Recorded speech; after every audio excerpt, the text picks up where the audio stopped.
Tonight at 6, questions about whether more is needed to rein in a state agency. They come after a new audit found big problems inside the Indiana Economic Development Corporation. Investigative reporter Bob Siegel says that auditors found some of the same problems that 13 Investigates has been highlighting for years.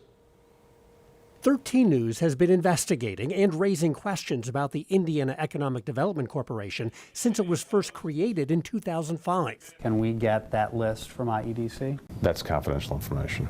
In fact, it's been 15 years since 13 Investigates first exposed fabricated job numbers and a lack of transparency inside the state agency that's supposed to attract jobs. All these deserted office buildings, locked up factories, and abandoned warehouses are sites where the Indiana Economic Development Corporation said there'd be thousands of new jobs. After years of 13 Investigates highlighting IEDC's lack of transparency, earlier this year, I have directed the hiring of an independent forensic auditor. Governor Braun ordered a state investigation of IEDC, along with its nonprofit foundation and its venture capital firm. The results are now in, and this 127-page audit report shows significant problems. Auditors found massive no-bid contracts, inadequate policies and procedures, a lack of transparency and accountability, and lots of potential conflicts of interest. That includes at least 30 potential conflicts involving IEDC staff and board members, and dozens involving companies that got IEDC money after making donations to its charitable foundation. Auditors also found excessive spending on international travel.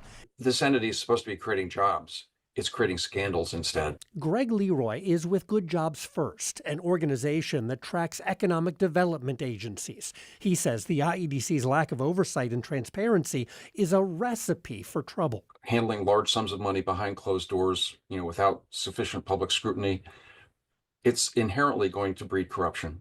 The governor says the audit found no criminal activity, and his office plans to adopt the dozens of recommendations made by auditors. We were already making fixes that were apparent even before the audit, and we'll try to take every recommendation there and weave it in. But in light of this audit, there are increasing calls for even more action, including state lawmakers passing a law that would mandate more transparency and oversight at the IEDC. We need to make sure that those checks and balances are there so we can protect Hoosiers from unchecked power.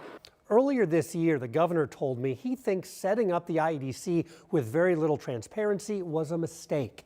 And he says he's now open to legislation requiring more transparency. Indiana's Secretary of Commerce says based on this audit, work has already begun to strengthen oversight at the IEDC to protect taxpayers and restore confidence in the state agency. I'm Bob Siegel, 13 Investigates.